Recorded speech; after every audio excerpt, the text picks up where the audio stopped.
ইজেল art স্কুলের YouTube চ্যানেলে সবাইকে স্বাগত জানাই।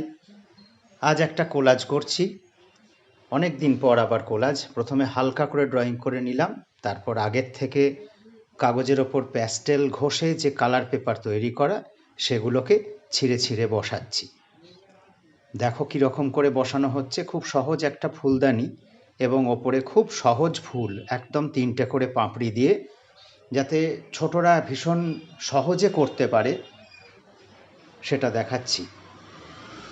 ওপরে দুটো ছোট ফুল, দুটোরই 3টে করে পাপড়ি, সেগুলো বসিয়ে দিলাম। তারপরে একটা করে কুঁড়ি, এগুলো কমলা রঙের।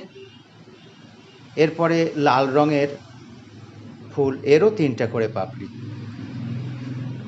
এটা আমার ক্লাস ওয়ার্ক, ক্লাসের মধ্যেই হচ্ছিল। যারা ক্লাস করেছে তারা সকলেই শিখে ফেলেছে। ভীষণ সহজ। এরকম কোলাজ আমার চ্যানেলে আগেও আছে দেয়া, তোমরা দেখতে পারো। আমি ডেসক্রিপশান বক্সে তার একটা লিংক দিয়ে দেব, আই বাটনেও দেয়া থাকবে, ক্লিক করে দেখে নেবে।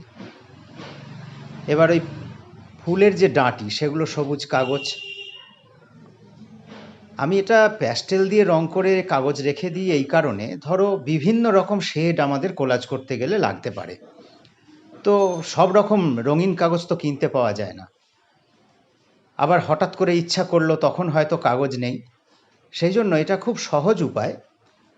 যে কোনো কাগজ, পাতলা কাগজ, তার মধ্যে প্যাস্টেল ঘষে কালার করে রাখবে। আর এখানে যে একটা বিন্দু বিন্দু টেক্সচার দেখা যাচ্ছে, তোমরা যারা ম্যাশনাইট বোর্ডের ওপরে ছবি আঁকো, তারা বোর্ডের উল্টো পিঠে রেখে কাগজগুলোতে প্যাস্টেল রং ঘষে নেবে, তাহলে এই রকম একটা টেক্সচার পাওয়া যাবে। আশা করি ভালো লাগছে। যারা আজ আমার চ্যানেলে প্রথম এলে, প্রথম দেখছো ভিডিওটা, তাদেরকে অনুরোধ করব অবশ্যই চ্যানেলটিকে সাবস্ক্রাইব করে রাখবে। না হলে এত চ্যানেল আছে ইউটিউবে, তখন আমার চ্যানেলটা দেখার ইচ্ছে হলেও আর খুঁজে পাবে না। আর অবশ্যই বন্ধুদের বলবে, যারা এরকম জিনিস দেখতে ভালোবাসে তাদের শেয়ার করে দেবে, তারা দেখবে। আর তোমার কেমন লাগলো, লাইক তো একটা দেবেই, আর কেমন লাগলো সেটা কমেন্ট করে জানাবে কমেন্ট বক্সে।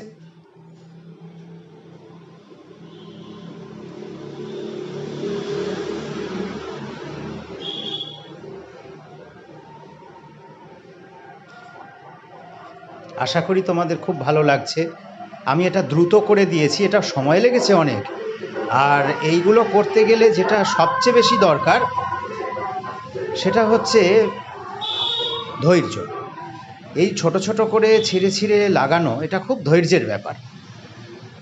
অনেকে এই দেখা গেল ফুলদানিটাই একটা কাগজের ওপরে রং করে নিয়ে সেটাকে এঁকে কেটে বসিয়ে দিল। সেটা হলো পেপার কাটিং কাজ, পেপার কাটিং ওয়ার্ক বলা যায়, কিন্তু সেটা কোলাজ নয়। এখানে এই যে শেড দেয়া হচ্ছে, ধরো ডান দিকে হালকা ব্রাউন, বাঁ দিকে ডার্ক ব্রাউন, এইভাবে যদি ফুলের প্রতিটা পাপড়িতেও শেড দেয়া হয়, তাহলে এটা অসাধারণ সুন্দর হয়ে উঠবে।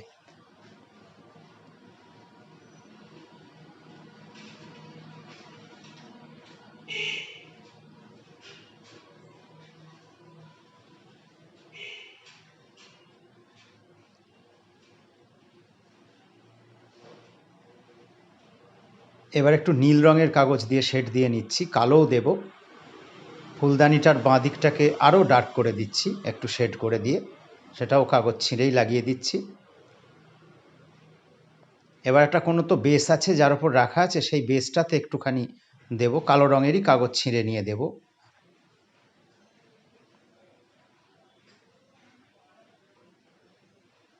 আর একটুখানি নীলও দিয়ে দিচ্ছি। পরিশেষে সবাইকে জানাই অনেক অনেক ধন্যবাদ।